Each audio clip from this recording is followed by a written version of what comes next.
যে মহিষী গর্ভধারিণী, যিনি 10 মাস 10 দিন গর্ভে ধারণ করে শত শত বৃশ্চিক দংশন সমান অচ্ছেদ্য নারীর বন্ধনে রেখে নিজের জীবন উৎসর্গ করে আমাকে পৃথিবীর আলো বাতাস দেখিয়েছেন, আমার সেই গর্ভধারিণীর চরণে প্রণাম জানাই। সেই সঙ্গে আমার পিতৃদেবের চরণে প্রণাম জানাই। এরপর আমার দীক্ষাগুরু শিক্ষাগুরুর চরণে প্রণাম জানাই। আমার শিক্ষাগুরু আমাদেরই ময়না থানার গোকুলনগর গ্রাম নিবাসী মাননীয় ভক্তপ্রবর শ্রীযুত গোবিন্দ দাস অধিকারী মহাশয়, যার চরণ ছায়া আশ্রয় করে আমার প্রথম কীর্তন জীবনের সূত্রপাত। দূর থেকে আমি আমার গুরুদেবের চরণে প্রণাম জানাই। হে সমবেত ভক্তমণ্ডলী, ভক্তিমতী মায়েরা, আপনাদের মতো ভক্ত ভক্তিমতীর আশীর্বাদ ছাড়া, গৌর গোবিন্দের কৃপা ছাড়া কৃষ্ণ কথা, গৌর কথা রস আস্বাদন করা কোনো মতেই সম্ভব নয়। তাই আবারও আপনাদের চরণ প্রান্তে উপস্থিত হয়ে বলি শ্রী গুরু নিতাই গৌর প্রেমানন্দ। হরি বল হরি বল। কলিযুগ পাবনাবতারী নবদ্বীপ ইন্দু পতিত পাবন গৌর হরি শচী গর্ভ সিন্ধু মাঝে অবতীর্ণ হয়ে কলির জীবের জন্য আনলেন নাম। অন্যান্য যুগেও নাম ছিল, এ যুগেও নাম আছে। অন্যান্য যুগের নামের সঙ্গে এ যুগের নামের পার্থক্য হলো যে অন্যান্য যুগে নাম সহ প্রেম ছিল না, কিন্তু এ যুগে গৌর হরি দারে দারে প্রেম ধন বিলাইয়ে দিলেন। হরি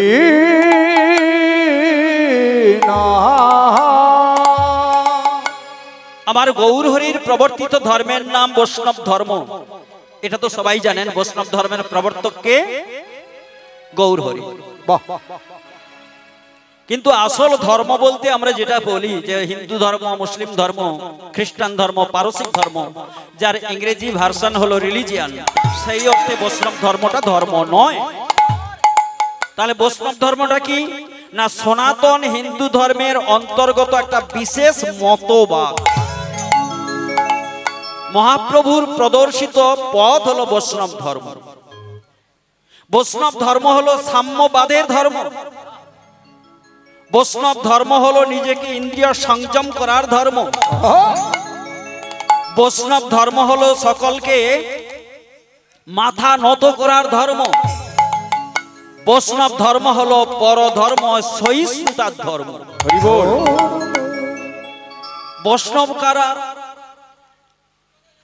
আগের যে পূর্ববর্তী প্রণম্য যিনি সাধু মহারাজ বলে গেছেন, ত্রিনাদপি শুনিছেন তরবপি সহিষ্ণুনা, সেই কথাটাকে আমি আরেক ভাবে বলি, ত্রিন সমহীন হয়ে লবে কৃষ্ণ নাম, লবে কৃষ্ণ নাম। যারা বৈষ্ণব ধর্ম অবলম্বন করবেন তাদের কর্তব্যটা কি হবে? ত্রিন সমহীন হয়ে লবে কৃষ্ণ নাম, আপনাকে ধিক মানি অন্যে দেবে মান, অন্যে দেবে মান। একজন প্রকৃত বৈষ্ণবের লক্ষণটা কি হবে? একজন প্রকৃত বৈষ্ণবের কর্তব্যটা কেমন হবে? কেমন করে তিনি সবকিছুর ঊর্ধ্বে উঠবেন, যাকে দেখলে সকলের শ্রদ্ধা আসবে? একটা ছোট্ট উদাহরণ দিই। শ্রীধাম বৃন্দাবনে রূপ গোস্বামী প্রভুপাদ তার ভজন কুটিরে বসে একদিন দিব্য দৃষ্টিতে রাধা গোবিন্দের লীলা দর্শন করছেন।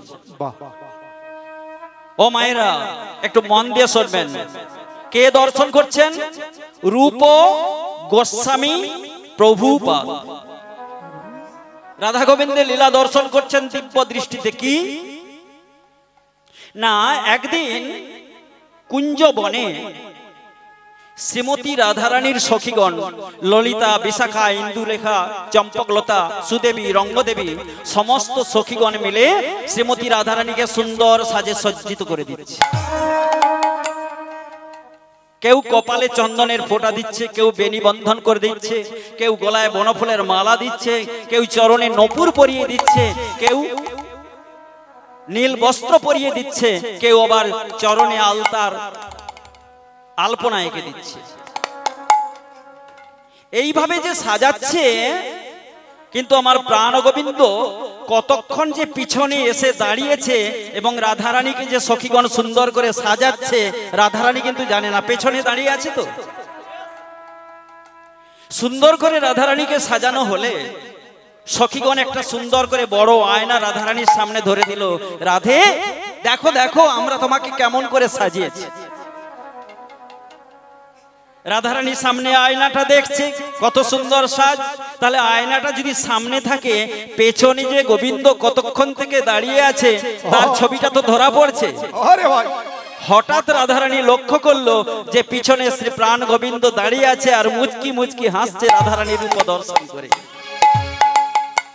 এই দৃশ্যটা দেখে রাধারানী আচমকা লজ্জিত হয়ে গেল এবং আনন্দে দুঃখে, আনন্দে এবং লজ্জায় মুখটা চাপা দিয়েছে, দুটো হাত দিয়ে মুখটা চাপা দিয়ে ফেলেছে। যখনই রাধারানীর এই রকম ভাব দেখেছে, পেছনে সখীগণ হো হো করে হাসছে, রাধে এ তুমি কি করছো? এই যে রাধারানী লজ্জায় মুখটা ঢেকে দিয়েছে এবং সখীগণ হাসছে, এই দৃশ্যটা দিব্য দৃষ্টিতে দেখলেন কে? রূপ গোস্বামী প্রভুপাদ দিব্য দৃষ্টিতে দেখে রাধারানীর অবস্থা আর সখীগণের হো হো করে হাসা দেখে সনাতন রূপ গোস্বামী প্রভুপাদও হাসছে। আর ঠিক ওই সময়ে বৃন্দাবনের আরেকজন বৈষ্ণব কতক্ষণ থেকে এসে রূপ গোস্বামীর সামনে দাঁড়িয়ে আছে। রূপ গোস্বামীর ওই দিব্য দৃষ্টির ধ্যানটা ভঙ্গ হলে শাস্ত্রীয় সম্পর্ক বা শাস্ত্রীয় শিক্ষা নেবে। এখন ওই বৈষ্ণব অনেকক্ষণ দাঁড়িয়ে আছে, রূপ গোস্বামী প্রভুপাদ তো রাধা গোবিন্দের লীলা দর্শন করছে। আর ওই বৈষ্ণব দাঁড়াতে দাঁড়াতে দেখলো যে রূপ গোস্বামী প্রভুপাদ তো তার সঙ্গে কথাটা বললো না, উপরন্তু রূপ গোস্বামী প্রভুপাদ হাসছে। এখন ওই বৈষ্ণব মনে ভাবলো যে রূপ গোস্বামী আমাকে অবহেলা করছে, আমাকে দেখে হাসছে, তাই অভিমান ভরে নালিশ জানাতে গেল কোথায়? সনাতন গোস্বামীর কাছে। সনাতন গোস্বামী বললেন, হে পরম বৈষ্ণব আপনি অপেক্ষা করুন, রূপ গোস্বামী দিব্য দৃষ্টিতে রাধা গোবিন্দের লীলা দর্শন করেন এবং এইভাবে কোনো একটা লীলা দর্শন করতে করতে নিশ্চয় হেসেছেন আপনাকে দেখে নয়। হঠাৎ রূপ গোস্বামী প্রভুপাদ মনের মুকুরে, মনের আয়নায় রাধা গোবিন্দের অলৌকিক দৃশ্য দেখছে, কিন্তু হঠাৎ যেন মনে হলো তার দিব্য দৃষ্টির ওই আয়নাটা যেন ঝাপসা হয়ে যাচ্ছে, মানে আর দেখতে পাচ্ছে না। কি হলো, কেন এমন হলো? রূপ গোস্বামী প্রভুপাদ মনে মনে ভাবলেন, নিশ্চয় আমি কোনো বৈষ্ণব চরণে অপরাধ করেছি। এতক্ষণ যে আমি সুন্দর করে দিব্য দৃষ্টিতে রাধা গোবিন্দের লীলা দর্শন করেছি, এখন কেন ঝাপসা হয়ে এলো? আমি লীলা দর্শন করতে পারলাম না, আমি কোন অপরাধ করে ফেলেছি? তার সেই দিব্য দৃষ্টি, তার ধ্যান ভঙ্গ হলো। সনাতন গোস্বামীর কাছে গিয়ে জানতে পারলেন একজন বৈষ্ণব এসেছিল তার সঙ্গে দেখা করার জন্য। সনাতন রূপ গোস্বামী প্রভুপাদ হায় হায় করতে লাগলেন, এ কি আমি করলাম? আমি একজন পরম বৈষ্ণব যে আমার কাছে এসেছিল, আমি তাকে অবহেলা করলাম, আমি তাকে আতিথেয়তা প্রদান করলাম না।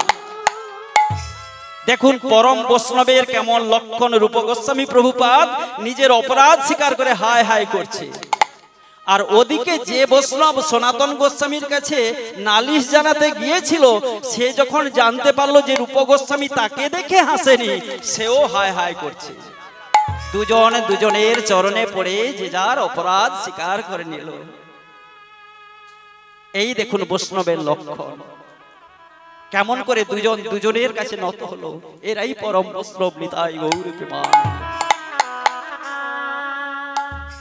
সমবেত ভক্তমণ্ডলী, এই যে অনুষ্ঠানটা চলছে মা কি উপলক্ষে?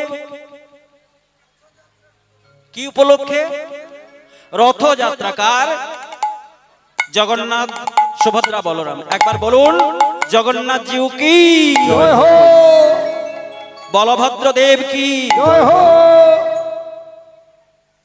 সুভদ্রা মাই কি জয় হো। হরি বল হরি বল হরি বল। একজন ভক্ত, আমি যখন আসি, আমি লীলায় যাবার আগে একটু ছোট্ট করে বলে নি, কারণ গৌর তত্ত্ব গুরু তত্ত্ব আপনারা অনেক শুনেছেন, তাই না? ভাগবতী আসর, যে এই যে কার্তিক ব্রত দামোদর ব্রত হয়, 1 মাস ব্যাপী, কোথাও সপ্তাহ ব্যাপী হয়, আমরা সবই শুনেছি গৌর তত্ত্ব গুরু তত্ত্ব কিভাবে ভজন সাধন করতে হয়, সবই শুনেছি। কার কতটা উপকার হয়েছে আমি নিজেও জানি না। হরিবল হরিবল। তো আমাকে এক ভক্ত প্রশ্ন করলেন যে জগন্নাথ দেব যেখানে লীলা হচ্ছে এসেছেন, কোথা থেকে এসেছেন? জগন্নাথ দেব এই কয়দিন কোথা থাকে? কোথায়? মাসির বাড়িতে। মাসির বাড়ি। এখানে মাসির বাড়ি কোথায়? না, জগন্নাথ দেবের যে রথটা টানা হয় কোথা থেকে কোথায়? মানে প্রথম কোথায় পুজো হয়ে পরশু দিন আগে, তাহলে মাসি বাড়িটা কোথায়? আচ্ছা, মাসির নাম কি? গুন্ডিচা। বাহ, সুন্দর বলেছেন মা, গুন্ডিচা। এখন প্রশ্ন হলো যে জগন্নাথ দেব ভাই বোনকে সঙ্গে নিয়ে 9 দিন ব্যাপী মাসির বাড়িতে থাকে কেন? একটু ছোট করে বলে। আর একজন প্রশ্ন করেছিলেন একে নীল মাধব বলা হয় কেন? দুটো প্রশ্নের উত্তর খুব সংক্ষিপ্ত আকারে বলে দিই। নীল মাধব কেন বলা হয় না, কুরুক্ষেত্র যুদ্ধের পর শ্রী গোবিন্দ গেলেন কোথায়? দ্বারকায়। দ্বারকায় সেখানে যদুবংশ ধ্বংস হলো, এটা সবাই জানেন। যদুবংশ ধ্বংসের পর বলভদ্র শেষ নাগ রূপে তিনিও বিলীন হয়ে গেলেন। লীলার অবসান হবে। আমার প্রাণ গোবিন্দ কি করলেন? একটা বৃক্ষের তলায় উনি বসে আছেন, আনমনে চিন্তা করছেন যদুবংশ ধ্বংসের কথা এবং সেই যে ত্রেতা যুগে বালিবধের কথা সব স্মরণ করছেন। এমন সময়ে জরাব্যাধ কি করলেন? মৃগ ভ্রমে, মানে হরিণের কান ভেবে, কর্ণ ভেবে ওই লতা পাতার ফাঁক দিয়ে যে প্রাণ গোবিন্দের চরণটা দেখা গেছিল তীরবিদ্ধ করলেন এবং তার প্রয়াণ ঘটল।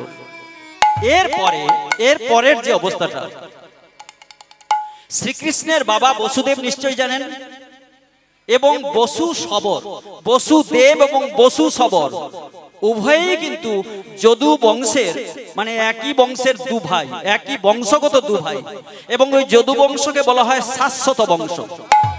তাহলে শাশ্বত বংশের অন্তর্গত বসু সবর ও শাশ্বত বংশ। বসু সবরের ছেলে হলো জোড়া সবর বা জরাব্যাধ। জরাব্যাধ তীর নিক্ষেপ করলো। যখন হস্তিনাতে তৃতীয় পাণ্ডব অর্জুন সংবাদ পেল, ওখানে গেল এবং মহাপ্রয়াণের পর, গোবিন্দের মহাপ্রয়াণের পর তৃতীয় পাণ্ডব অর্জুন কৃষ্ণের দেহটাকে সৎকার করতে চাইল। এই সময়ে সবরদের সঙ্গে তৃতীয় পাণ্ডব অর্জুনের বিরোধ সৃষ্টি হলো। কেন না, সবরপল্লী মনে করলো প্রাণ গোবিন্দ আমাদের বংশের শেষ উত্তরসূর, শেষ বংশধর, শেষ পবিত্র মহাপুরুষ বংশধর, আমরা সৎকার করব। আর তৃতীয় পাণ্ডব ভাবলেন যে সখা আমাকে নির্দেশ দিয়ে গেছে, আমি সৎকার করব। এই নিয়ে লড়াই বাঁধলো, যুদ্ধ বাঁধলো। তখন সবরদের হাত থেকে নিস্তার পাওয়ার জন্য আমার তৃতীয় পাণ্ডব অর্জুন কি করলেন? প্রভাসের কুল থেকে বহু দূরে সমুদ্র তীরবর্তী জায়গায় গিয়ে সৎকার করতে চাইলেন। কিন্তু দৈববাণী হলো, অগ্নিদেব জানিয়ে দিলেন যে প্রাণ গোবিন্দের দেহটা তিনি দহন করতে পারবেন না, পোড়াতে পারবেন না। তখন তৃতীয় পাণ্ডব এবং ওই যে সমুদ্র তীরে সৎকার করার জন্য এসেছে, ওই যে সবরপল্লীও খোঁজ করে করে ওখানে এসেছে। তৃতীয় পাণ্ডব অর্জুন দেখলেন মহা বিপদ। তখন ওই যে প্রাণ গোবিন্দের মূর্তিটাকে সমুদ্রে নিক্ষেপ করলেন এবং সমুদ্রে নিক্ষেপ করার ওই সময় যেখানে সৎকার করতে চেয়েছিলেন, সবরগণ পেয়ে গেল কি না, প্রাণ গোবিন্দের ওই মাথার ইন্দ্রনীল মণি। প্রাণ গোবিন্দের ইন্দ্রনীল মণি, সেই মণিটাকে সবরগণ যথা সাধ্য সম্ভ্রমের সঙ্গে গচ্ছিত সহকারে নিয়ে গিয়ে ওখান থেকে একটা মূর্তি তৈরি করলেন এবং পুজো করলেন, তার নাম হলো নীলমাধব। আর অর্জুন প্রাণ গোবিন্দের দেহটা যেটা সমুদ্রে ফেলে দিলেন, ওটা ভাসতে ভাসতে দারু ব্রহ্ম বা কাঠ হয়ে গেল, যে কাঠে অঙ্কিত হলো শঙ্খ চক্র গদা পদ্ম। ওটা এলো পুরীর সৈকতে এবং পরবর্তীকালে ইন্দ্রদ্যুম্ন মহারাজ তাকে স্বপ্নাদেশ হওয়ার ফলে তিনি ওখান থেকে মূর্তি তৈরি করলেন, যেটা জগন্নাথ, হাত নেই পা নেই, চোখগুলো বড় বড় আমাদের যে মূর্তি আছে। হরিবল হরিবল। আর দ্বিতীয় প্রশ্ন করলেন যে 9 দিন মাসি বাড়িতে থাকে কেন? সংক্ষিপ্ত রাজা ইন্দ্রদ্যুম্ন জগন্নাথ প্রতিষ্ঠা করলেন।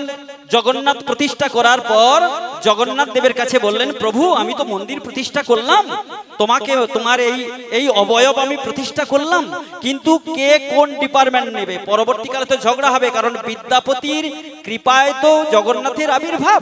বিদ্যাপতি তো বিদ্যাপতির দুটো স্ত্রী, একটা সবরপল্লীতে বিবাহ করেছিল যার নাম ললিতা, তাহলে সবর বংশের মেয়ে, তার গর্ভে বিদ্যাপতির যে ছেলে জন্মাবে তারা কি করবে? আর বিদ্যাপতির আগের স্ত্রী ছিল যেটা ব্রাহ্মণ কন্যা, তার গর্ভে যে ছেলে জন্মাবে কি করবে?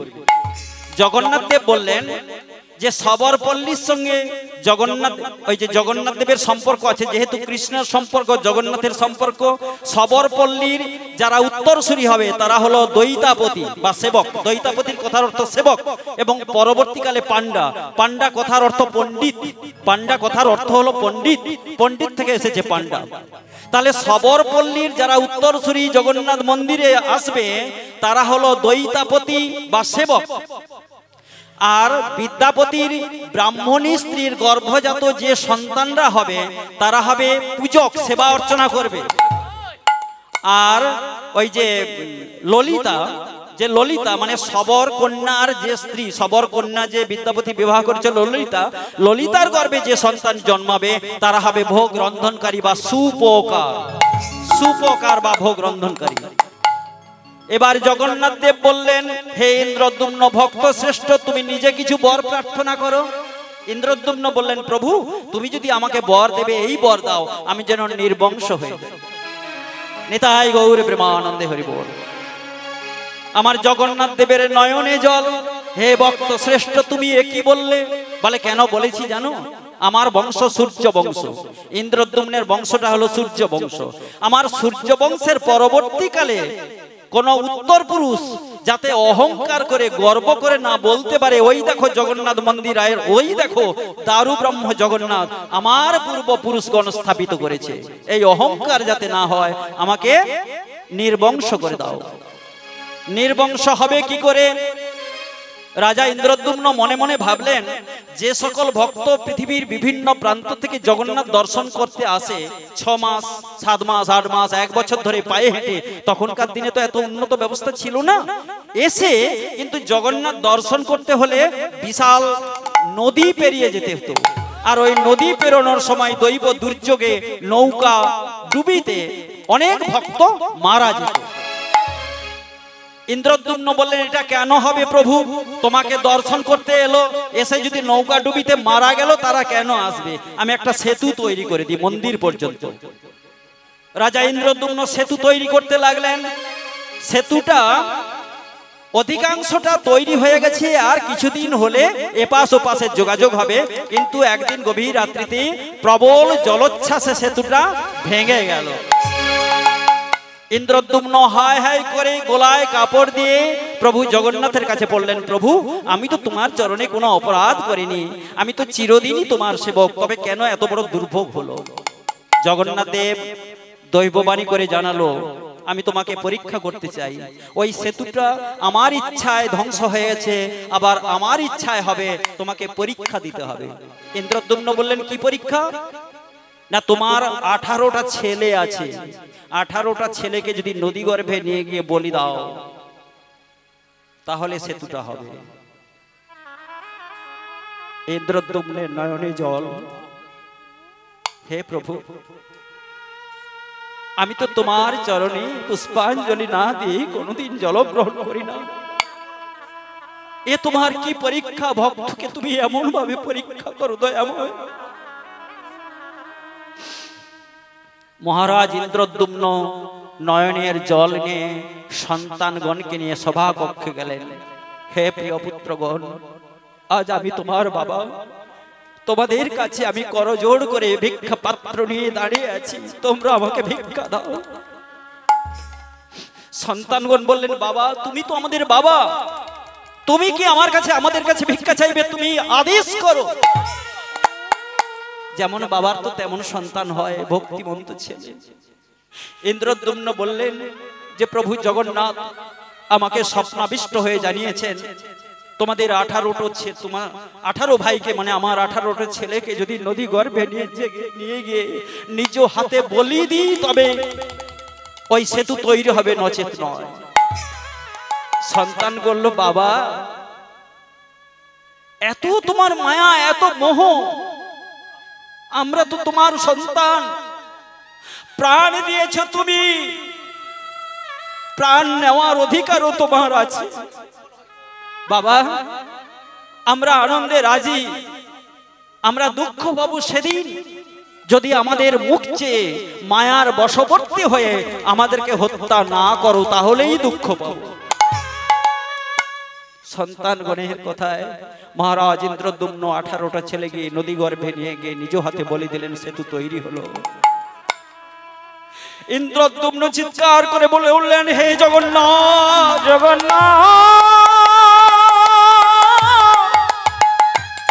প্রভু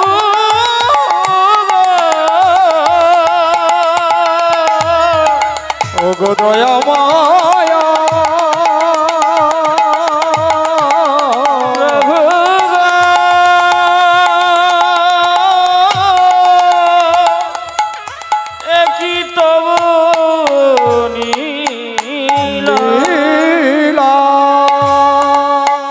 আমি তো তোমার কাছে নিজের জন্য কোনোদিন কোনো কিছু চাই না, আমার এই অন্তিম প্রার্থনা রক্ষা করো।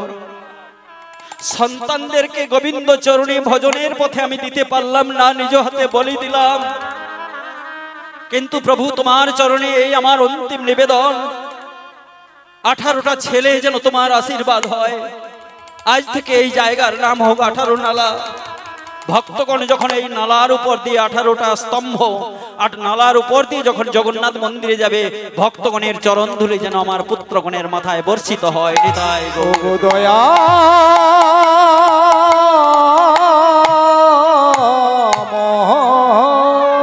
ভক্তের কাছে ভগবান বাঁধা, এখনো সেই পথ ধরে যেতে হয়, জগন্নাথ মন্দিরে যাওয়ার অন্য কোনো রাস্তা নেই।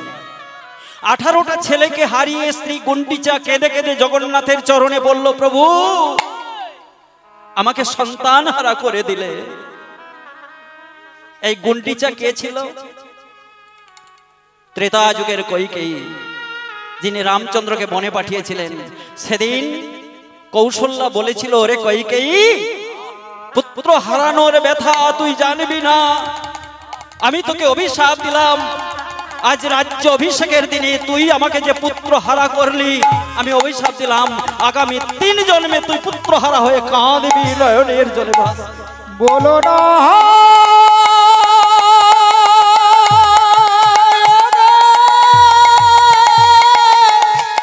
প্রভু, বলো না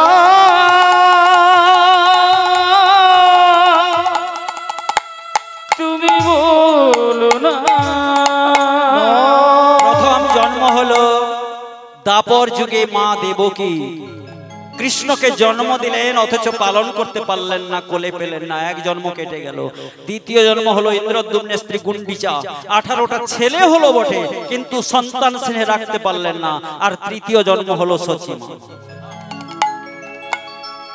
গুন্ডিচাকে দেখে বলে, হে প্রভু জগন্নাথ, প্রভু জগন্নাথ, সবাই বলে তুমি জগতের নাথ, তবে আমার কেন এমন দশা হলো, 18টা সন্তানকে হারিয়ে ফেললাম। গুন্ডিচার নয়নের জল বিফল হলো না। প্রভু জগন্নাথ দেখা দিয়ে বললেন, মা তোমার 18টা সন্তান গেছে, কিন্তু আজ থেকে আমি তোমার সন্তান হয়ে থাকব। প্রতি বৎসর রথযাত্রার সময় 9 দিন ব্যাপী তোমার গৃহে থাকবো, তোমার সেবা গ্রহণ করব। তুমি নয়নের জল মুছো। যতদিন চন্দ্র সূর্য থাকবে, যতদিন জগন্নাথের রথযাত্রা থাকবে, প্রতি বৎসর আমি 9 দিন তোমার বাড়িতে থাকবো। নিতাই গৌর প্রেমানন্দ। হরি বল। অনেক সময় কেটে গেল, আসুন আমরা একটা লীলার মধ্য দিয়ে যাই। আজকের লীলা যেটা পরিবেশন করব সেটা হলো শঙ্খচূড় বধ। তুলসীকে স্মরণ করে লীলার মধ্যে এগিয়ে যাই। হরি বল। আসুন আমরা একটু তুলসী আরতি করে নিই। নম নম তুলসী। হবে? আপনারা করবেন তো? জানেন তো আপনারা? আপনারা করবেন, কিন্তু আমি প্রথমটা স্টার্ট করে দিচ্ছি, সবাই তালি দিয়ে। নম নম তুলসী কৃষ্ণ প্রেয়সী, রাধা কৃষ্ণের সেবা পাবো এই অভিলাষে। আজ নম নম তুলসী কৃষ্ণ প্রেয়সী, রাধা কৃষ্ণের সেবা পাবো এই অভিলাষী। নম নম তুলসী কৃষ্ণ প্রেয়সী, রাধা কৃষ্ণের সেবা পাবো এই অভিলাষে। ওগো নম নম তুলসী কৃষ্ণ প্রেয়সী, রাধা কৃষ্ণের সেবা পাবো এই অভিলাষী। হরি বল, হরি বল। ও মায়েরা, হাত দুটো কিভাবে রাখতে হয়? হাত তুলুন। বাহ বাহ বাহ বাহ, খুব সুন্দর। তাহলে একটা উলুধ্বনি হয়ে যাক। ও মা, আমার আশাটা কিন্তু সার্থক হলো, আশাটা সার্থক হলো, আমি ধন্য হলাম। ঠিক আছে, তালি দিয়ে। নম নম তুলসী কৃষ্ণ প্রেয়সী, রাধা কৃষ্ণের সেবা পাবো এই অভিলাষী। নম নম তুলসী কৃষ্ণ প্রেয়সী, রাধা কৃষ্ণের সেবা পাবো এই অভিলাষী। যে তোমার শরণ লয় তার বাঞ্ছা পূর্ণ হয়। ওগো যে তোমার, যে তোমার শরণ লয় তার বাঞ্ছা পূর্ণ হয়। কৃপা করে, কৃপা করে, কৃপা করে করো তারে বৃন্দাবনবাসী। নম নম তুলসী কৃষ্ণ প্রেয়সী, রাধা কৃষ্ণের সেবা পাবো এই অভিলাষী। নম নম তুলসী কৃষ্ণ প্রেয়সী, রাধা কৃষ্ণের সেবা পাবো এই অভিলাষী। ওগো নম নম তুলসী কৃষ্ণ প্রেয়সী, রাধা কৃষ্ণের সেবা পাবো এই অভিলাষী। আজ রাধা কৃষ্ণের সেবা পাবো এই অভিলাষী, রাধা কৃষ্ণের সেবা পাবো এই অভিলাষী। ও মায়েরা, এর পরে যদি কোনোদিন আসি, শুধু দুজন বাজিয়ে ছাড়া কাউকে আনবো না। আপনারা সুন্দর করে গাইলেন, ঠিক আছে? শুধু শুধু পয়সা দিয়ে এদেরকে লাভ কি? আপনারা সুন্দর করেছেন। আচ্ছা, তাহলে আপনারা একবার বলুন তো, বলিয়ে তুলসী মহারানী কি। আচ্ছা, এতজন ভক্ত আছে, কি হলো? হলো? ঠিক হলো তো? ও মায়েরা, এই যে খুঁটির এপাশটা আপনারা বলুন তো, আপনারা বলুন, আপনারা না। বলিয়ে তুলসী মহারানী কি। মায়েরা দেখেছেন তো, এর থেকে চড়ায় আপনাদেরকে যেতে হবে। আপনারা বলুন, বলিয়ে তুলসী মহারানী কি। বাহ বাহ বাহ। শ্রী গুরু নিতাই গৌর প্রেমানন্দে হরি বল। হরি বল। আমরা জানবো যে তুলসী প্রকৃতপক্ষে কে, যাকে আমরা বৃক্ষরূপে পুজো করি। কেন বৃক্ষরূপে পুজো করি? এবং গৌর গোবিন্দের সেবা যতই 56 ভোগ করুন না কেন, তুলসীর পাতা ছাড়া ভোগরাগ সম্পূর্ণ হয় না। সকালে সন্ধ্যায় কেন গৌর গোবিন্দের আরতির কালে তুলসী বন্দনা করতে হয়? শঙ্খচূড় কে ছিল, তুলসীর সঙ্গে তার সম্পর্ক কি? সতীসাধ্যী মায়েরা, এই যে মা হাত চুল করছেন, হাতে দেখুন কত সুন্দর শাখা জল জল করছে, কি সুন্দর। মা, আপনাকে দেখে আমার ভক্তি জাগলো। ওই শঙ্খ বলয়টা কে, কোথা থেকে এলো? সন্ধ্যাবেলায় তুলসী তলায় শঙ্খের ধ্বনি কেন করতে হয়? শঙ্খ নিয়ে যেতে হয় কেন? সব আমরা জানবো যদি একটু সময় দেন। হরি বল। আমরা লীলার মধ্যে ফিরে আসি। তাহলে কি না, এই যে তুলসী প্রকৃতপক্ষে ছিল গোলক বৈকুণ্ঠে রাধারানীর একজন প্রিয় সখী, যার নাম ছিল পদ্মাবতী। একদিন পদ্মাবতী মনে মনে চিন্তা করছে যে গোবিন্দ তো সকলের, গোবিন্দ তো একা রাধারানীর নয়, তাহলে আমি কেন গোবিন্দের চরণের কৃপা পাবো না? তাই রাধারানীর অগোচরে, মানে রাধারানীর অজান্তে, ওই পদ্মাবতী শ্রী গোবিন্দের চরণটা জড়িয়ে ধরে কাঁদছে আর গাইছে, যেন যেন ঠাই পাই তব চরণে, ঠাই পাই তব চরণে, যেন ঠাই পাই তব চরণে, ঠাই পাই তব চরণে, যেন ঠাই পাই তব চরণে, ঠাই পাই তব চরণে যেন ঠাই পাই তব চরণে ঠাই পাই তব চরণে হে প্রিয় বাঞ্ছিত করোনা বঞ্চিত প্রিয় বাঞ্ছিত করোনা বঞ্চিত হে প্রিয় বাঞ্ছিত করোনা বঞ্চিত প্রিয় বাঞ্ছিত করোনা বঞ্চিত অভাগীরে রেখো শরণে ঠাই পাই তব চরণে যেন ঠাই পাই তব চরণে ঠাই পাই তব চরণ যেন ঠাই পাই তব বন্ধ করো, বন্ধ করো তোমার ওই ক্রন্দন। কে বলল? রাধারানী বলল। কাকে বলল? পদ্মাবতীকে বলল। পদ্মাবতী, তুই আমার গোবিন্দের চরণ দুটো জড়িয়ে বসে আছিস কেন? তুই কি ভেবেছিস আমার কাছ থেকে আমার গোবিন্দকে কেড়ে নিতে চাস? শোন পদ্মা, এই অপরাধে আমি তোকে অভিশাপ দিলাম, তুই মর্তবাসিনী হয়ে যা।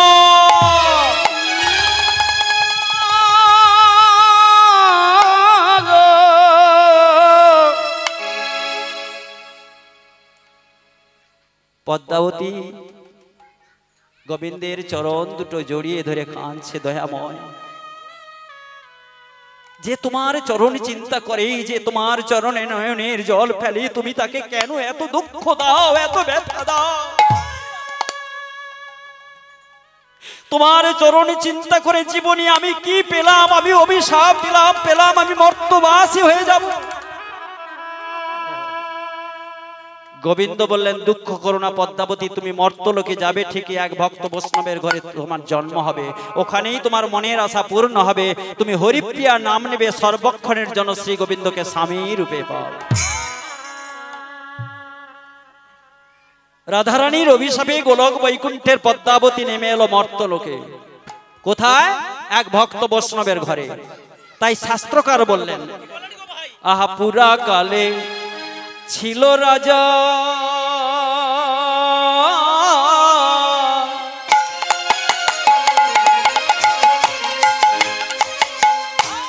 ধর্ম ধ্বজ না,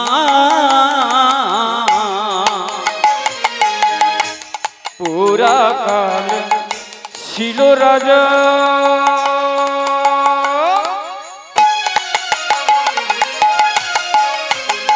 পুরা কালে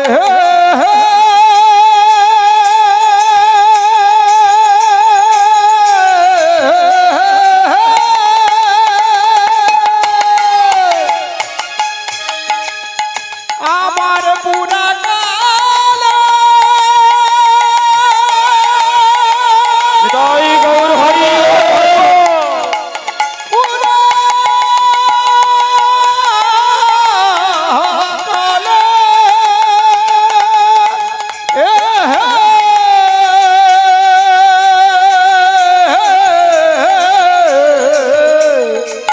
পুরা কালে ছিল রাজা, পুরা কালে পুরা কালে আহা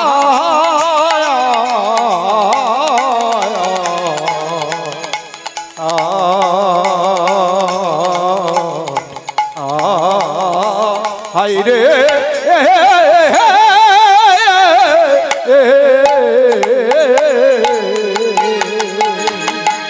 আজ পুরা কাল ছিল রাজা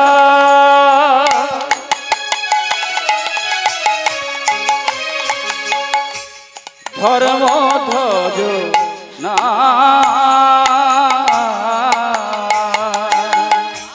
ধর্মে কর্মে মতি তাহার অতি গুণবান, তার ধর্মে কর্মে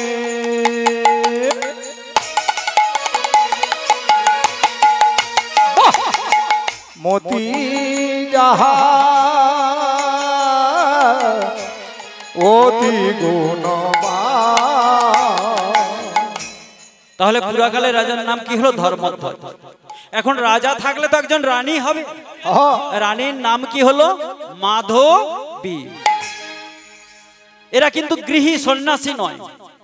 সন্ন্যাসী কাকে বলে? ও মায়েরা, সন্ন্যাসী কাকে বলে? গীতায় অর্জুন ভগবান শ্রীকৃষ্ণকে প্রশ্ন করেছিলেন, সখা সন্ন্যাসী কাকে বলে? যারা গেরুয়া বসন পরে তারাই কি সন্ন্যাসী? যারা গৃহত্যাগ করে চলে যায় তারাই কি সন্ন্যাসী? যারা বিবাহ করে না তারাই কি সন্ন্যাসী?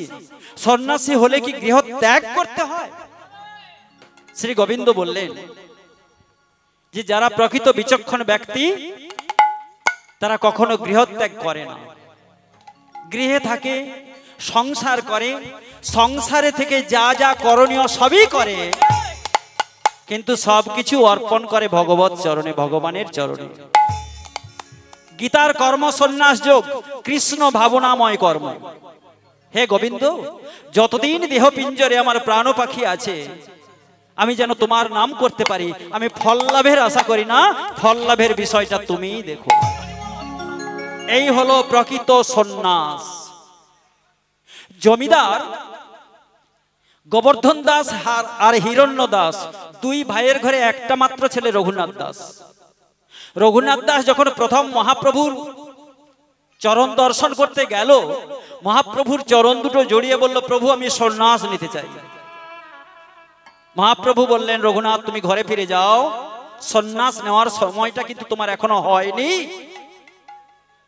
মর্কট সন্ন্যাস না হইও লোক দেখাইয়া, যথাযথ বিষয় ভুঞ্জ অনাসক্ত হইয়া।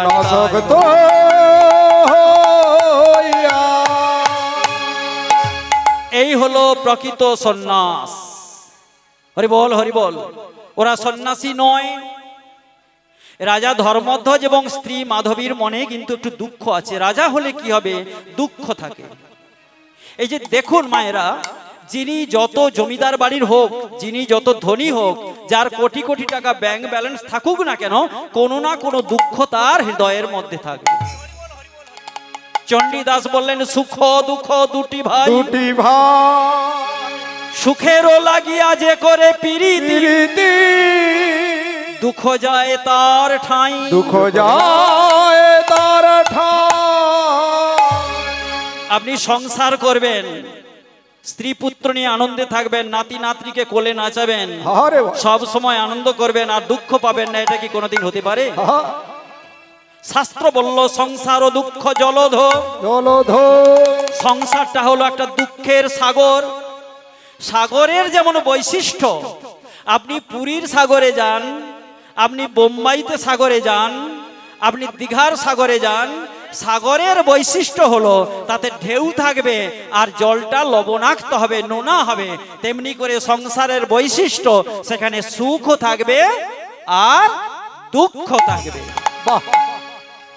আজ থেকে 5000 বছর আগে তুলসী দাস বললেন, কই তন দুঃখী, কই মন দুঃখী, কই ধন বিনা রহত উদাস, থোড়ে থোড়ে সব দুঃখী।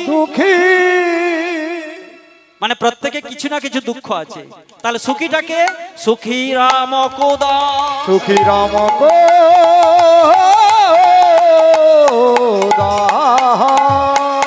মানেটা হলো কি, কই তন দুঃখী, তন মানে শরীর, কেউ শরীরটা নিয়ে দুঃখ পাচ্ছে, বাতের ব্যথা, হাঁটুর যন্ত্রণা, চলাফেরা করতে পারছি না, কাশছে, বসে বসে কাশছে, হ্যাঁ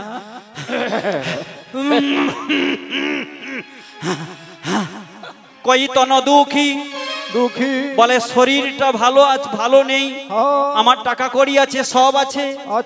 আমার গুরুদেব বললেন, কৃষ্ণ কৃপা নহে ভিন্ন দুঃখের মোচন।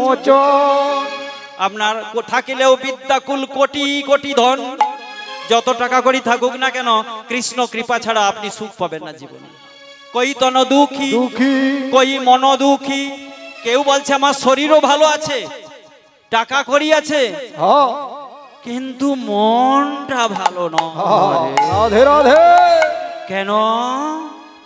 না কত বছর মামলা চালানোর পর 25% বকেয়া দিবে বললো, বকেয়া দিয়ে দিবে বললো, তাও হলো না। ওরে ভাই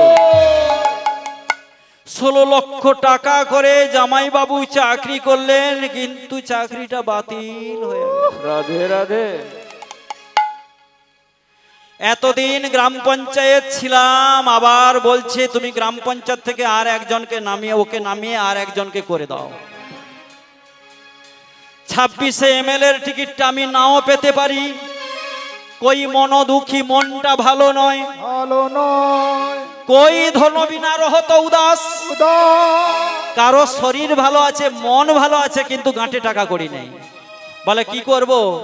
ওই যে দিদির চাল 5 কিলো, দাদার চাল 3 কিলো আর আটা, এই নিয়ে চলছে।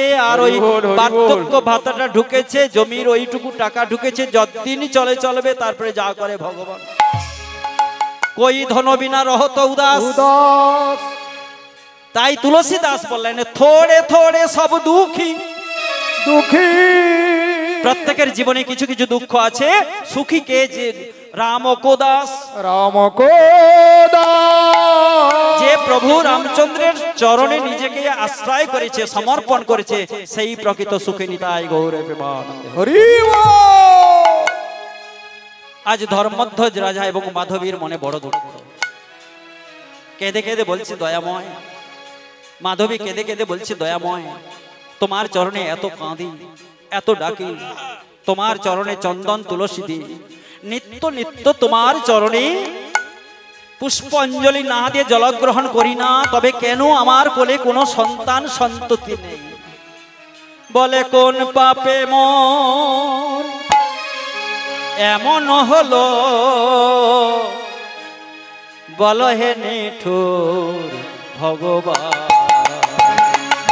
বলো কোন পাপে মোর এমন হলো, বলো হে নিঠুর ভগবান।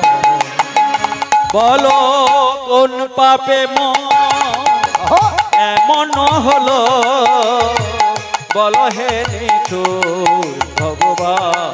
বলো কোন পাপে মোর এমন হলো, বলো হে নিঠুর ভগবান। মাধবী কাঁদছে। ধর্মধ্বজ বলছে, মাধবী তুমি কাঁদছো? নয়নের জল ফেলাবার দুটো জায়গা আছে, এক হলো গুরুদেবের চরণ, আর এক হলো গোবিন্দের চরণ। তুমি সঠিক জায়গায় কাঁদছো, সঠিক জায়গায় তোমার মনের আরতি জানাচ্ছ, ভালো। কিন্তু তুমি যে গোবিন্দের কাছে সন্তান চাইছো, তুমি কি জানো তোমার কোলে সন্তান জন্মগ্রহণ করলে তুমি সুখ পাবে, তুমি শান্তি পাবে, ওই সন্তান তোমাকে লালন পালন করবে। যে সন্তানের জন্য এত কাঁদছো, যে সন্তানের জন্য এত পাথরে সিঁদুর অর্পণ করছো, বট গাছে তুমি মাদুলি বাঁধছো, ওই সন্তান হলে যে তুমি জীবনে সুখ পাবে তার কোনো নিশ্চয়তা নেই।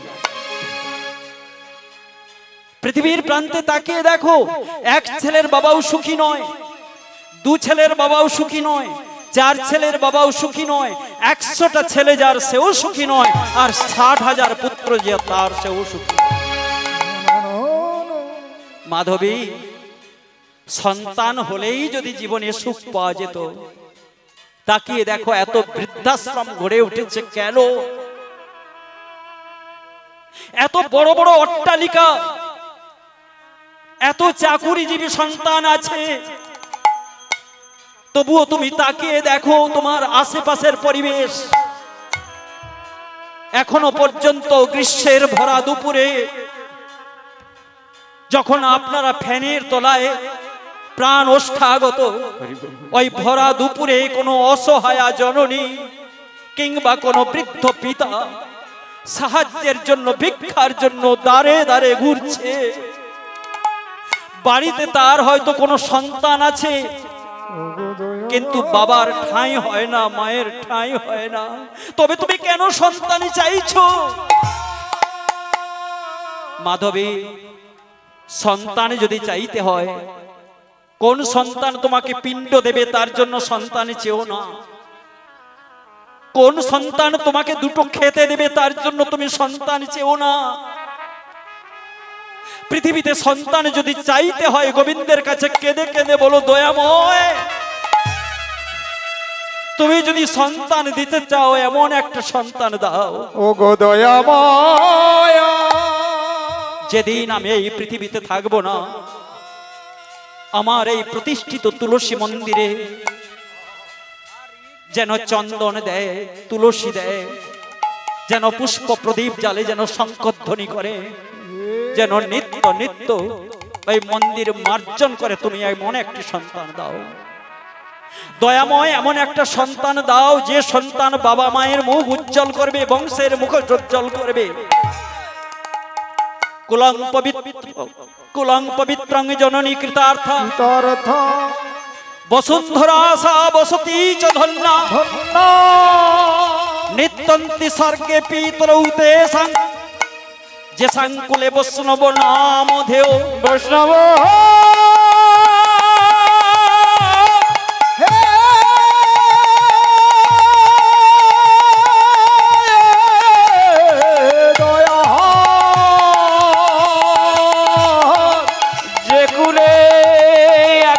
বৈষ্ণব জন্ম গ্রহণ করে তার পিতৃকুল মাতৃকুল উদ্ধার হয়। কুলং পবিত্র মানে বংশটা উজ্জ্বল হয়, পবিত্র হয়। জননী কৃতার্থা, যে মায়ের গর্ভে ওই সন্তানটা জন্মগ্রহণ করে সে মায়ের জীবন ধন্য হয়, গর্ভটা ধন্য হয়ে যায়। বসুন্ধরা সা বসতি চ ধন্যা, যে মাটিতে জন্মগ্রহণ করে সেই জন্ম ভিটেটা পবিত্র হয়। নিত্যন্তি স্বর্গে পিতরৌ তেষাং, স্বর্গে পূর্বপুরুষগণ আনন্দে নৃত্য থাকে। কেন নৃত্য করে? যেষাং কুলে বৈষ্ণব নামধেয়, যে কুলে একজন সৎ বৈষ্ণব সন্তান জন্মগ্রহণ করে। মাধবী, তুমি ভগবানের কাছে চাইতে হলে এমন একটা সন্তান চাও যে বাবা মায়ের নয়নের জল মুছিয়ে দেবে। শ্রবণ কুমারের বাবা এমন কি পুণ্য করেছিল, শ্রবণ কুমারের মতো ছেলে পেল। শ্রবণ কুমার কৈশোর থেকে যৌবনে পদার্পণ করেছে, তার বাবা মা ছিল অন্ধ বৃদ্ধ। শ্রবণের কাছে কেঁদে কেঁদে বলল, বাবা আমি তীর্থ পরিক্রমায় আমরা যাব, কিন্তু চলার তো সামর্থ্য নেই, নয়নে দেখতে পাই না, মনের আশাটা পূর্ণ কর। শ্রবণ কি করেছিল জানো? বৃদ্ধ বাবা মা, অন্ধ বাবা মাকে দুটো ঝুড়িতে বসিয়ে ভারে করে কাঁধে করে তীর্থ পরিক্রমায় নিয়ে গিয়েছিল। মাধবী, সন্তান যদি চাইতে হয় এমন একটা সন্তান চাও যে বাবা মায়ের নয়নের জল মুছিয়ে দেবে। যারা আজকের সন্তান ছোট আছো, যারা যৌবনে পদার্পণ করেছো, যদি কেউ আসরে থাকে শুনে রাখো, আমাদের প্রথম ভগবান বাবা মা। বাবা মাকে শ্রদ্ধা ভক্তি করলে তুমি জীবনে কতটা সুখী হবে, কতটা উন্নতি করবে, কত বিঘা জমি কিনবে কিংবা কত বড় বাড়ি করবে ও প্রশ্ন করো না। অন্তত এইটুকু ভেবে রেখো, আজ যেমন তুমি বাবা মায়ের দুঃখ মোচন করবে, যেমন বাবা মায়ের সেবা করবে, যেদিন তুমিও বাবা মা হবে তোমার ঘরে আর একটা ছেলে আসবে। তুমি যে আজ বাবা মাকে শ্রদ্ধা করছো, বাবা মাকে সেবা করছো, তোমার ছেলেটা তোমাকে দেখে শিখবে। তুমিও যখন অসহায় হবে, বার্ধক্যে চলে আসবে, তোমার ছেলেটাও তোমার নয়নের জল মুছিয়ে দেবে। নিতাই গৌর।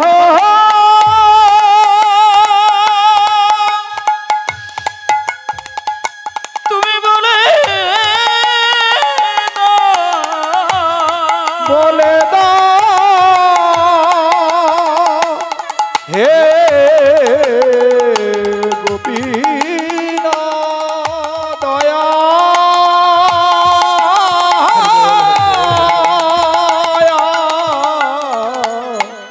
দয়া।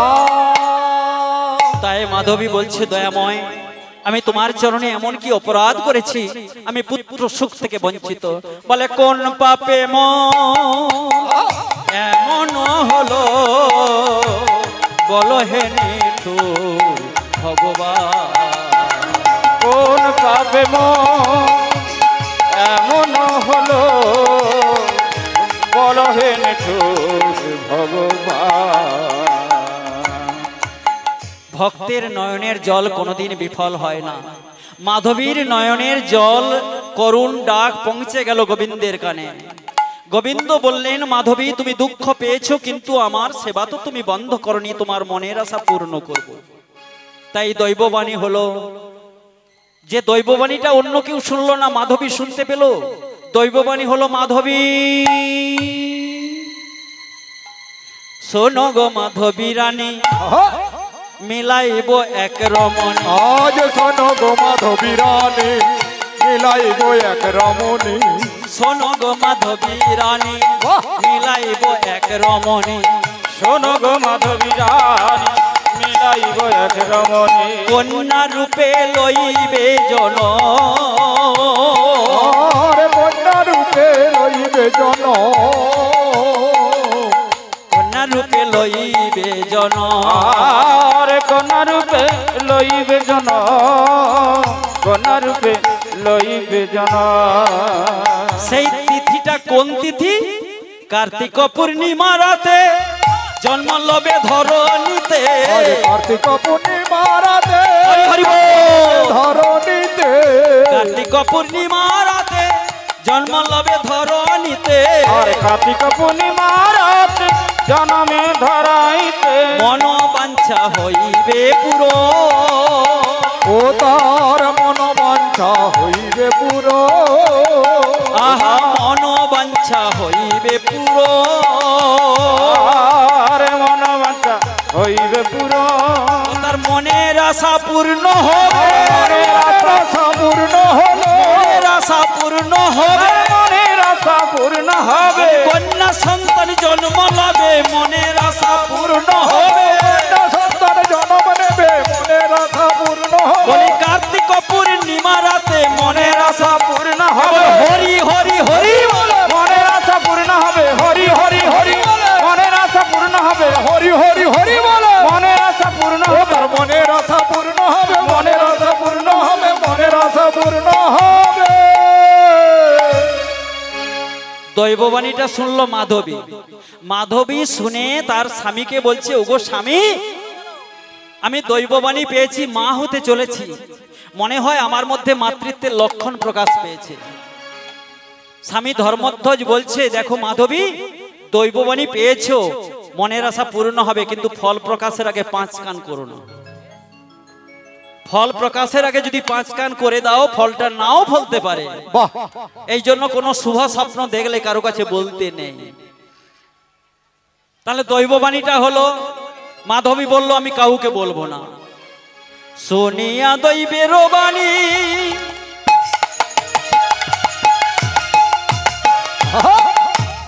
হরষিত হইল রানী। আজ শুনিয়া দৈবের বাণী,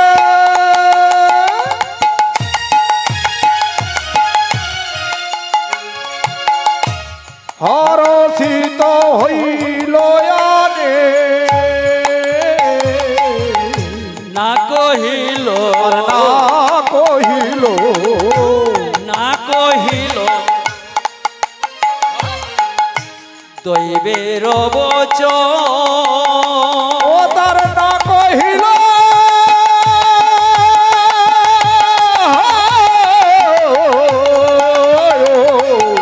আজ না কহিল দৈবের বচন। সতে বরস পরে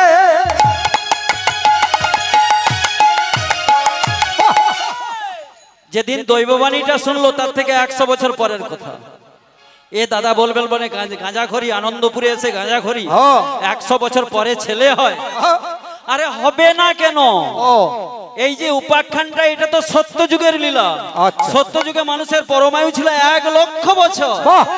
তাহলে সেখানে 100 বছর পরে ছেলে মেয়ে হওয়াটা কোনো অস্বাভাবিক নয়। হরি বল। শতেক বরষ পরে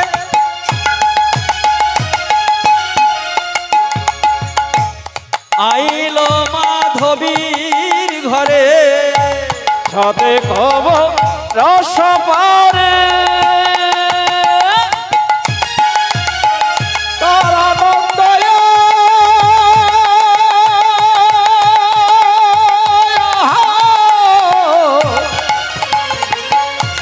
আনন্দ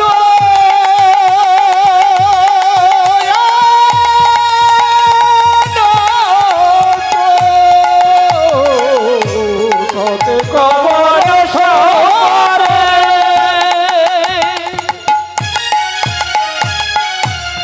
আইল মাধবীর ঘরে,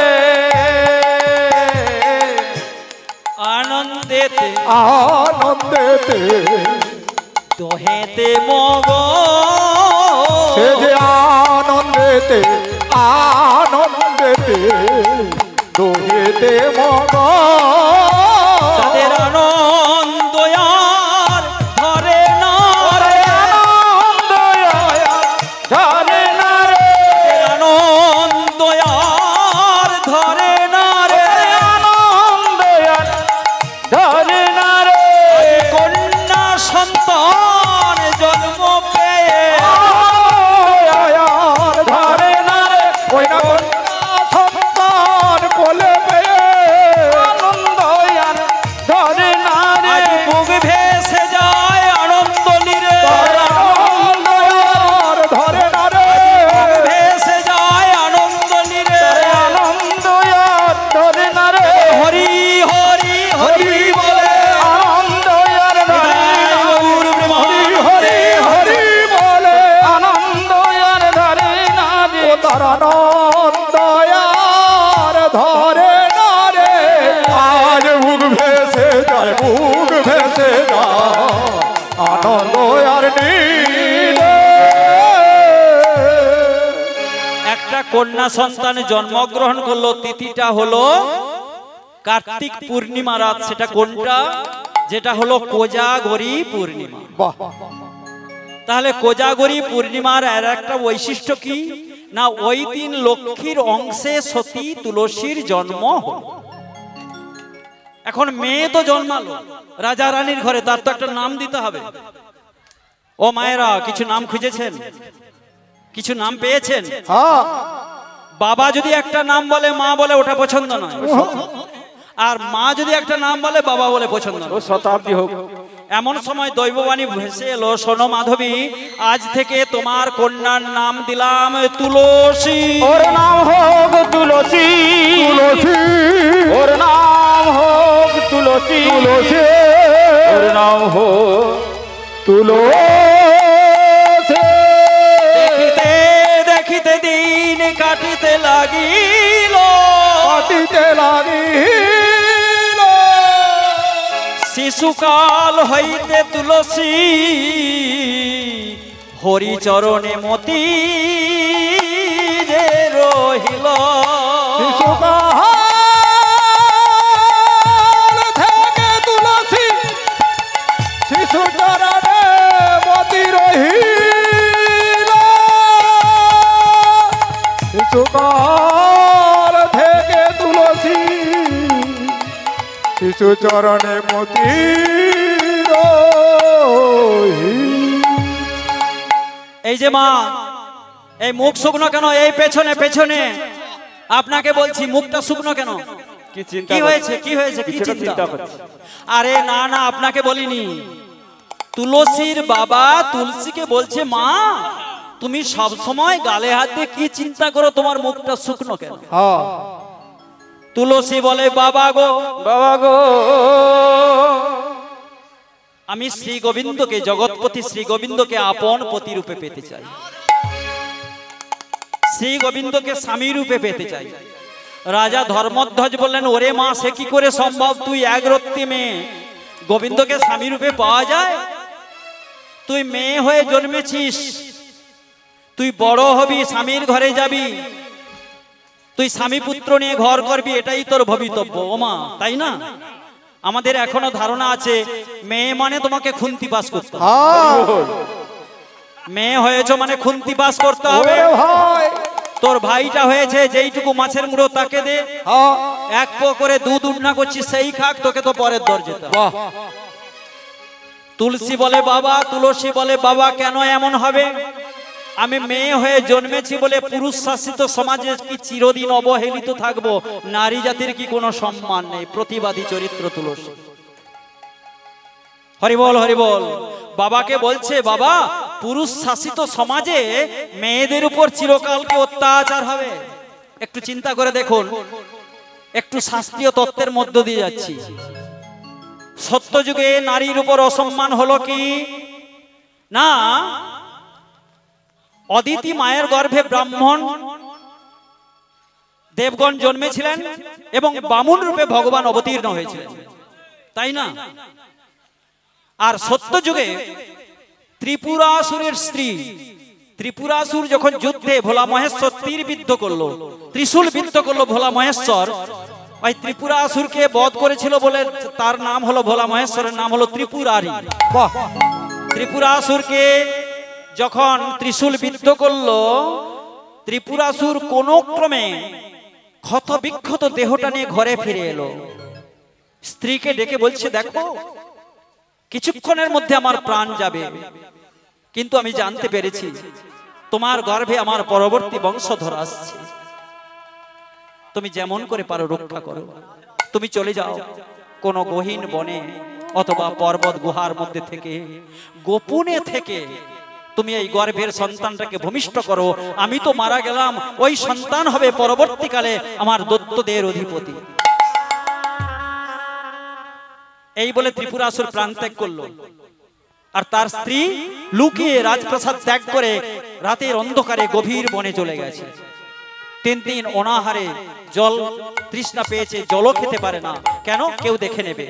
গর্ভটাকে সযত্নে আঁচল ঢেকে দিয়ে একদিন দুপুর বেলায় গাছের ছায়ায় বসে আছে। আর সেই পথে গেল কে? ইন্দ্রদেব। যেখানে সন্ধ্যা হয় সেখানে বাঘের ভয়। ইন্দ্রদেব পিছন থেকে দেখলো আর একটা সুন্দরী মেয়ে। ইন্দ্রদেবের তো একটু মেয়ের লোভ আছে। সামনে গিয়ে দেখলো কে? ত্রিপুরাসুরের স্ত্রী। চুলের মুঠি ধরে টানতে টানতে নিয়ে গেল। যাচ্ছে কোথায়? না, আমি স্বর্গে নিয়ে যাব। যখন সন্তানটা ভূমিষ্ঠ হবে, অসুর কুলের শেষ প্রদীপকে আমি গলা টিপে মেরে দেব, আর এই ত্রিপুরাসুরের স্ত্রীকে আমি স্বর্গের নর্তকী বানাবো। চুলের মুঠি ধরে টানতে টানতে নিয়ে যাচ্ছে। পথে দেখা হলো নারদের সঙ্গে। নারদ ইন্দ্রদেবকে বলে, তুমি কেমন দেবতাদের রাজা? দেবতাদের রাজা হয়ে একটা অসহায়া গর্ভবতী স্ত্রীকে চুলের মুঠি ধরে টানতে টানতে নিয়ে যাচ্ছ? ওই ইন্দ্রদেবের কাছ থেকে নারদ নিয়ে গেল তার আশ্রমে। ওখানে গয়াসুরের জন্ম হয়েছিল। তাহলে সত্য যুগে চুলের মুঠি ধরে নারীর অসম্মান হলো। ত্রেতা যুগে রামচন্দ্র স্ত্রী সীতা দেবীকে নিয়ে গেল বনে। সেখানে দুষ্ট দশানন রাবণকে হরণ করে নিয়ে গেল। আচ্ছা মায়েরা বলুন, আপনারা মেলায় এসেছেন, আচ্ছা শুধু মায়েরা এসেছেন না মায়েদের সঙ্গে বাবারা এসেছেন? মানে আপনাদের স্বামী দেবতা এসেছেন? শুধু মায়েরা এসেছেন? কতজনের সঙ্গে বাবা এসেছেন? হাত তুলুন। স্বামী স্ত্রী একসঙ্গে। কতজনের সঙ্গে বাবা মা একসঙ্গে জোড়ে জোড়ে এসেছেন? কজন? হাত তুলুন তো। কেউ নেই। আবার শাস্ত্রে বলেছে স্বামীকে ত্যাগ করে ধর্ম আচরণ হয় না। আবার এটাও ঠিক, নারী হলো ভজনের মূল উৎস। ভজনের পরিবেশটা ঘরে তৈরি করতে হয়। বাবা মায়ের সঙ্গে সাথ দিলেন না হরিভজনে আসার জন্য। যেদিন রাস হয়েছিল, গোবিন্দের বাঁশি শুনে ব্রজ গোপিনীগণ ছুটে গিয়েছিল। তাদের স্বামীগণ বাধা দিয়েছিল। ব্রজ গোপিনীগণ, কুলোটা এত গভীর রাত্রিতে কৃষ্ণের বাঁশি শুনে, পরপুরুষের বাঁশি শুনে তোমরা ছুটে যাচ্ছ কুলোটা। সেদিন গোবিন্দ বলেছিলেন স্বামী পরিত্যাগ করা যায় যদি স্বামীর কয়েকটা দোষ থাকে। যদি কৃষ্ণ বহির্মুখী হয় সে স্বামীকে ত্যাগ করে যায়, জয় যদি স্বামী মদ্যপান করে সে স্বামীকে ত্যাগ করে যায়, জয় যদি স্বামী পরস্ত্রীর প্রতি আকৃষ্ট হয় সে স্বামীকে ত্যাগ করা যায়। নিতাই গৌর হরি বল হরি বল। হরি বল হরি বল হরি বল। রামচন্দ্র সীতাকে নিয়ে বনে গেলেন, সঙ্গে গেলেন লক্ষণ। তাহলে সীতাকে রক্ষা করার দায়িত্ব কার? হ্যাঁ কার? ও মায়েরা আপনারা বলুন তো, সীতাকে রক্ষা করার দায়িত্ব বলছে নাকি হনুমান? রামচন্দ্রের তো। হাত তুলুন তো, রামচন্দ্রের কার? কে কে বলতে চান? হাত তুলুন। সীতাকে রক্ষা করার দায়িত্ব রামচন্দ্রের, হাত তুলুন কে কে বলছেন। এ মায়েরা ঠিক বলছেন, আর যারা হাত তুলছেন না, সীতাকে রক্ষা করার দায়িত্ব কাদের? আপনাদের। সীতাকে রক্ষা করার দায়িত্ব কি আপনাদের? রামচন্দ্রের। রামচন্দ্র যখন সোনার হরিণ দেখে তার পেছনে ছুটে গেল, তুমি পূর্ণ ব্রহ্ম রামচন্দ্র ভগবান, তুমি কি জানতে না যে সোনার হরিণ হয় না, ওটা মায়ামৃগ? তার পেছনে পেছনে তুমি ছুটে গেলে। আর সেই সুযোগে লক্ষণ গন্ডি টেনে দিয়ে দাদাকে উদ্ধার করার জন্য চলে গেল। আর লক্ষণ যখন চলে গেল, ফাঁকা কুটির পেয়ে লঙ্কা রাজা দশানন এলো সীতা দেবীর কাছে। মা ভিক্ষাং দেহি, ভিক্ষাং দেহি। সীতা দেবী, তার ঘরে তো চাল ডাল নেই, কি ছিল? ফল। 3টা ফল নিয়ে ভিক্ষা দিতে এলো। দশানন কোন বেশ ধরে এসেছিল? যোগীর বেশ ধরে, ঋষির বেশ ধরে। মা ভিক্ষাং দেহি। সীতা দেবী 3টা ফল নিয়ে এলো। বাবা আমার ঘরে তো আর কিচ্ছু নেই, 3টা ফল নাও। বলে আমি ও 3টা, রাবণ বলল 3টা ফল চাই না। ওই 3টা ফল কি না? ধর্ম অর্থ কাম। একটু তত্ত্বের দিকে যাচ্ছি। 3টা ফল কি? ধর্ম অর্থ কাম। রাবণ বলল মা ধর্ম নামক ফলটা চাই না, আমি ধার্মিক, আমি অধার্মিক নয়। রাবণ কিন্তু ধার্মিক, সেই জন্য 33 কোটি দেবদেবী তার ঘরে বাঁধা ছিল। ব্রহ্মা পুজো পার্বণ করতো, ইন্দ্র ঘোড়ার ঘাস কাটতো, সরস্বতী দেবী দুবেলা তাদের বাচ্চাকে টিউশন পড়াতে আসতো, আর বরুণ দেব ট্যাপে সকাল বেলা হলে জল ধরে দিত। আমি ধার্মিক বলে 33 কোটি দেবদেবীকে ধরে রেখেছি, মা ওই ফলটা আমি নেব না। নেব না। সীতা দেবী 2 নম্বর ফলটা দিল, সেটা কি? ধর্মের পর অর্থ। লঙ্কা রাজা রাবণ বলে আমি ভিখারি বেশ ধরে এসেছি বটে, কিন্তু আমি ভিখারি নয়, আমার সোনার লঙ্কা, সোনার রাজপ্রাসাদ, আমি ওই ধর্ম অর্থ নেব না। নেব না। সীতা দেবী 3 নম্বর ফলটা দিল কি? ধর্ম অর্থ কাম। আলোটা জ্বালিয়ে দেন, ভক্তিমতী মায়েদের মুখ দেখতে পাচ্ছি না। 3 নম্বর ফলটা হলো কাম। দশানন বলল মা তুমি কি আমাকে কি ভেবেছো? আমি কামের বশবর্তী, আমার একটা স্ত্রী নয়, 10,000 রানী আছে। ওরে বাপ! আর আমি কামকে জয় করতে পেরেছি বলে তোমার কাছে এসেছি, না হলে পুড়ে ছাই হয়ে যেতাম। আমি ওই 3টা ফল নেব না। বলে বাবা আমার তো আর দেওয়ার কিছু নেই। বলে আছে, 4 নম্বর ফলটা দাও। সেটা কি? মোক্ষ ফল। সীতা দেবী বলল মোক্ষ ফল দিতে হলে বাইরে বেরিয়ে যেতে হবে, কিন্তু লক্ষণ গন্ডি টেনে দিয়েছে, গন্ডি পেরোতে গেলে আগুন দাউ দাউ করে জ্বলছে। লঙ্কা রাজা রাবণ বলল মা তুমি অনায়াসে মোক্ষ ফলটা আমাকে দিতে পারো, যদি তুমি দেবে মনে করো আগুনটা নিভে যাবে। বলে কেমন? রাবণ বলল দেখো সীতা, যতদিন তুমি ভাববে যে তুমি পর নারী, আমি পর পুরুষ, তুমি পরের নারী, আমি পর পুরুষ, এই প্রভেদ যতদিন থাকবে আগুন দাউ দাউ করে জ্বলবে, গণ্ডি ভেদ হবে। কিন্তু যেদিন তুমি মনে করতে পারবে যে আমি তোমার ছেলে, তুমি আমার মা। নিতাই গৌর প্রেমানন্দে হরি। যেদিন মা ছেলের সম্পর্ক তৈরি হবে, আমি দুষ্ট দোষানন তোমার অবোধ সন্তান, তুমি আমার মা, মাকে ছেলে নিতে এসেছে, তুমি চলো আমার লঙ্কায়। সীতা হরণ হয়ে গেল, সীতা হরণ হয়ে গেল। পরে সীতা উদ্ধার হলো রাবণ বধ করে। রামচন্দ্র প্রজাদের কথায় বললেন ওগো সীতা তুমি অগ্নি পরীক্ষা দাও। কেন না তুমি এতদিন পরপুরুষের ঘরে ছিলে। নিতাই গৌর হরি বল। আমি পরপুরুষের ঘরে ছিলাম বলে অগ্নি পরীক্ষা দিতে হবে। রামচন্দ্র সীতা দেবী লঙ্কা রাজা রাবণের পরপুরুষের ঘরে ছিল বলে অগ্নি পরীক্ষা দিতে হচ্ছে, কিন্তু তুমি কি পরনারীর ঘরে যাওনি? রামচন্দ্র কোথায় গেল? সবরী উদ্ধার করতে, ভক্ত সবরী উদ্ধার করতে। সবরী তো ওর কাছে আসেনি, রামচন্দ্র গিয়েছিল উদ্ধার করতে সবরীর কাছে। যেদিন অহল্যা পাশানি হয়েছিল, পাশানি অহল্যাকে উদ্ধারের জন্য রামচন্দ্র গিয়েছিল অহল্যার কাছে, কিন্তু অহল্যা রামচন্দ্রের কাছে আসেনি। হে প্রভু রামচন্দ্র, তুমি তো গিয়েছিলে নারীর কাছে, তোমাকে তো অগ্নি পরীক্ষা দিতে হয়নি, আর আমি রাবণের কাছে গিয়েছিলাম বলে অগ্নি পরীক্ষা দিতে হলো। তাহলে চিন্তা করুন, সত্য গেল, ত্রেতা গেল, দাপর যুগে কি হলো না, অর্জুন লক্ষ্যভেদ করে আনলো কাকে? দ্রৌপদীকে। তাহলে অর্জুনের স্ত্রী তো সীতা, অর্জুনের স্ত্রী তো দ্রৌপদী। বাড়ি এলো পঞ্চপাণ্ডব, বলল মা দেখো কি জিনিস এনেছি। মা অন্তঃপুর থেকে না দেখে বলে দিল, যা এনেছিস 5 ভাই ভাগ করে নে। 5 ভাই দ্রৌপদীকে বিবাহ করতে রাজি হয়ে গেল। আচ্ছা একটু চিন্তা করে দেখুন, দ্রৌপদী ছিল দ্রুপদ রাজার নন্দিনী, মানে দ্রুপদ রাজার মেয়ে। যে রাজকন্যাটা এসেছে বীর ভেবে অর্জুনকে বিয়ে করে তাকে বলল 5 ভাই বিয়ে কর। সেই যে মেয়েটা যে সদ্য অন্য ঘর ছেড়ে তোমার ঘরে এলো, একবারও কি তার মতামত নিয়েছো যে সে 5টা স্বামী নিয়ে ঘর করতে পারবে কি? তাহলে নারী জাতি বলে কি অসম্মান নয়? আবার দেখুন, পাশা খেলায় পণ রাখলো দ্রৌপদীকে।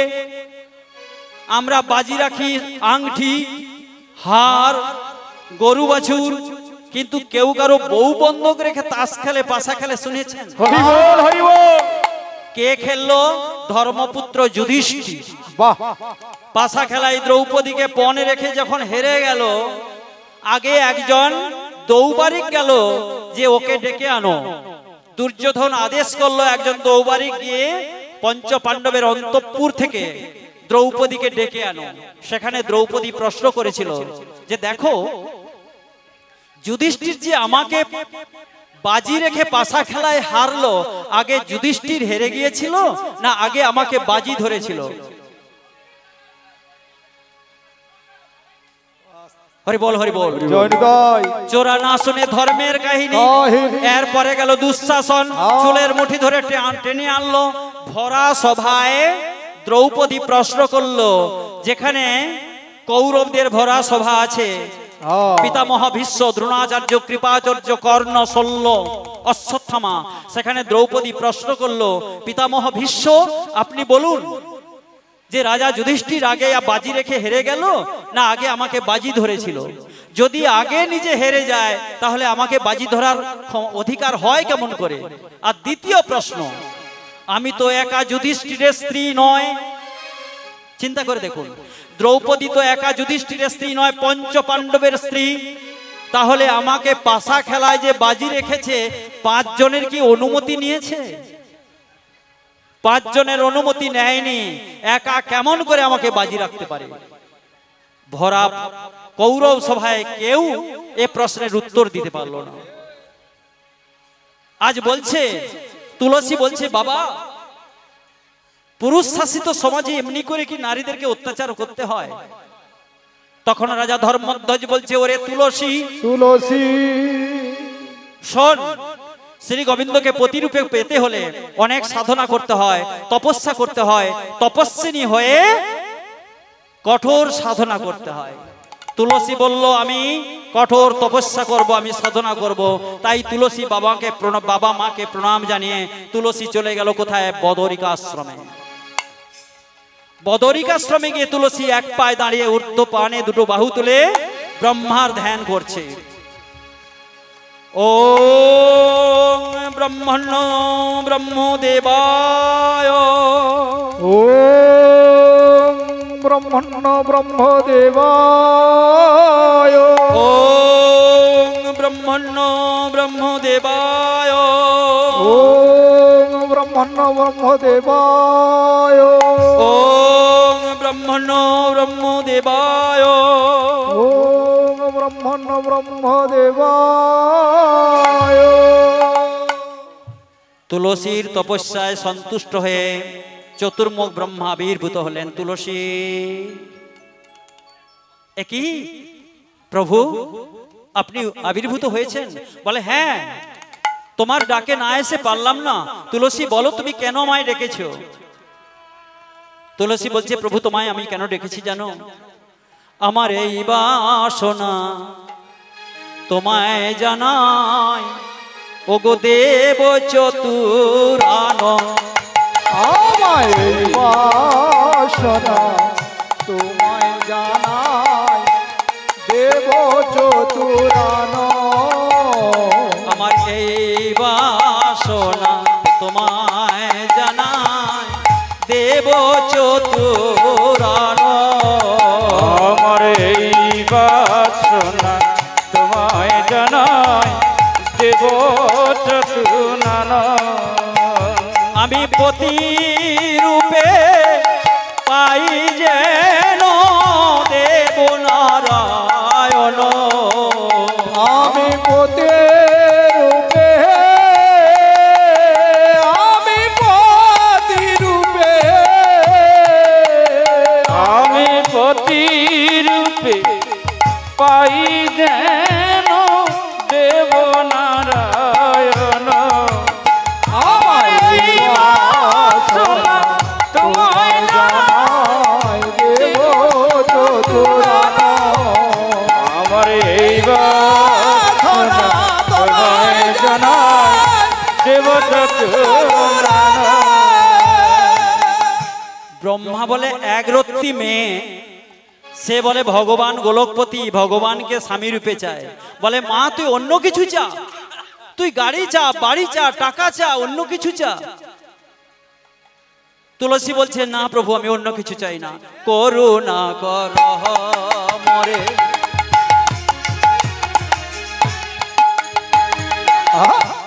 দাঁড়াইলাম ত্রিভুবনে, আর করুণা কর মনে।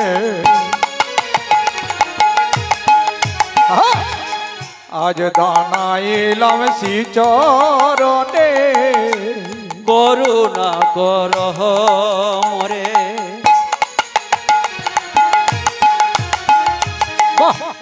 জানাইলাম শ্রীচরণে, করুণা করহ রে।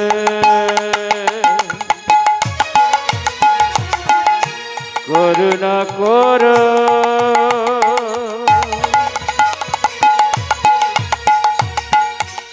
করুণা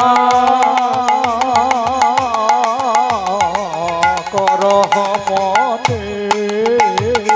আর করুণা করহ মোরে। জানাইলাম শ্রীচরণে, পতি রূপে পাই যেন দেব জনার্দন। আমি পতি রূপে পাই যেন দেব জনার্দন। এই বাসনা তোমায় জানাই, দেব চতুরান। আমার এই বাসনা তোমায় জানাই, দেব চতুরান। আমার এই বাসনা তোমায় জানাই, দেব চতুরান।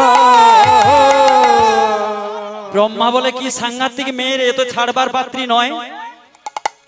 কিন্তু তুলসী যে অভিশপ্ত পদ্মাবতী ব্রহ্মা তো আর জানে না। ব্রহ্মা ধ্যানস্থ হলেন, ধ্যানের মধ্য দিয়ে জানতে পারলেন গোলক বৈকুণ্ঠের অভিশপ্ত পদ্মাবতী রাধারানীর অভিশাপে তুলসী হয়ে এসেছে। ব্রহ্মা বললেন শোনো মা, তোমার মনের আশা পূর্ণ হবে, তবে এ জীবনে নয়।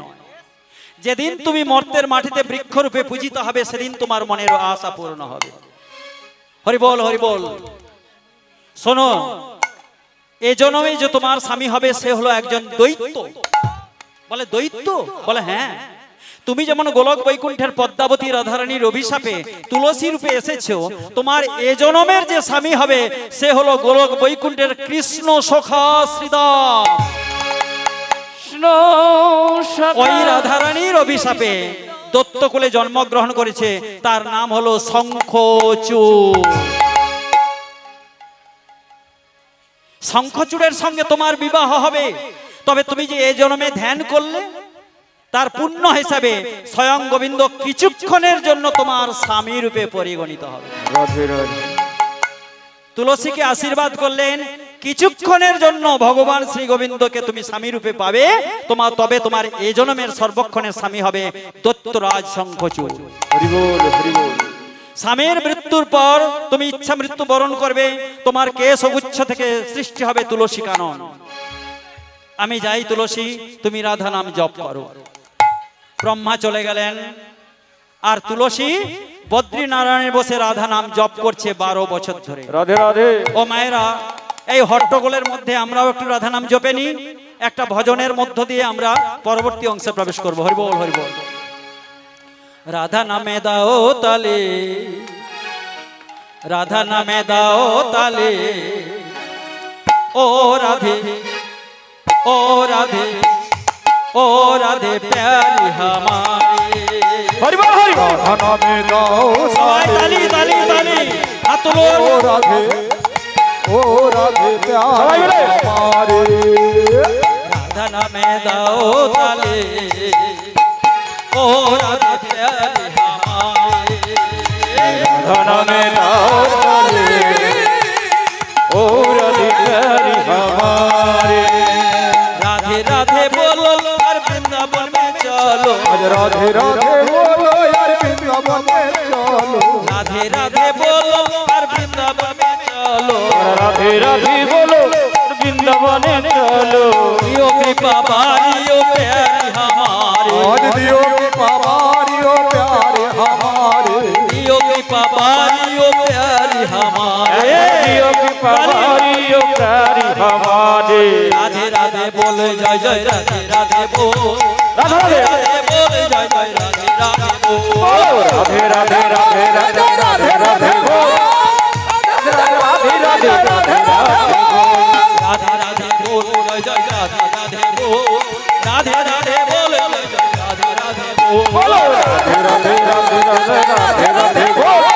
राधे राधे बोल जय जय राधे राधे बोल। बोलो राधे राधे राधे राधे वृंदावन में, राधे राधे बाकी बिहारी राधे राधे गिरि गोवर्धन से, राधे राधे श्याम कुंड में, राधे राधे राधा कुंड में, राधे राधे गोविंद कुंड में, राधे राधे कैलाश कुंड में, राधे राधे ललिता कुंड में, राधे राधे केसी घाट में, राधे राधे वंशी वन में, राधे राधे मेधुवन से, राधे राधे निकुंज कानन से, लालवन में, राधे राधे कोमलवन में, राधे राधे मेधुवन में, राधे राधे द्वादश वन में, राधे मोहावन में, राधे राधे सामने बोलो, पीछे बोलो, राधे राधे दाहिने बोलो, बाएं बोलो, राधे राधे जोर से बोलो, प्रेम से बोलो, राधे राधे गलिया में बोलो, राधे राधे गलिया में बोलो, राधे राधे देख से बोलो, राधे राधे आवारो बोलो, सबसे बोलो, जोर से बोलो, राधे राधे राधे जय राधे राधे राधे बोलो।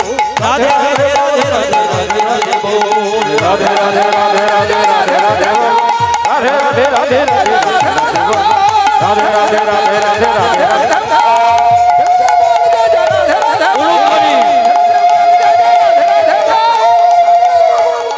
राधे राधे बोलिए राधा रानी की जय हो। আরেকটু জোরে হবে কি? আরেকটু জোরে হবে। बोलिए राधा रानी की, प्रेम से बोलो, प्रेम से बोलो। राधे राधे जगन्नाथ देव की, जय हो। बलराम जी की, जय हो। सुभद्रा माई की, जय हो। आनंदपुर रथ यात्रा की, जय हो। आनंदपुर उत्सव कमिटी की, जय हो। उपस्थित भक्त बृंद की, वैष्णव मंडली की, যারা প্রসাদ সেবা করছেন কি, যারা ঘুমিয়ে পড়েছেন কি, যারা বাড়ি চলে গেছেন কি, শ্রী গুরু নিতাই গৌর প্রেমানন্দ।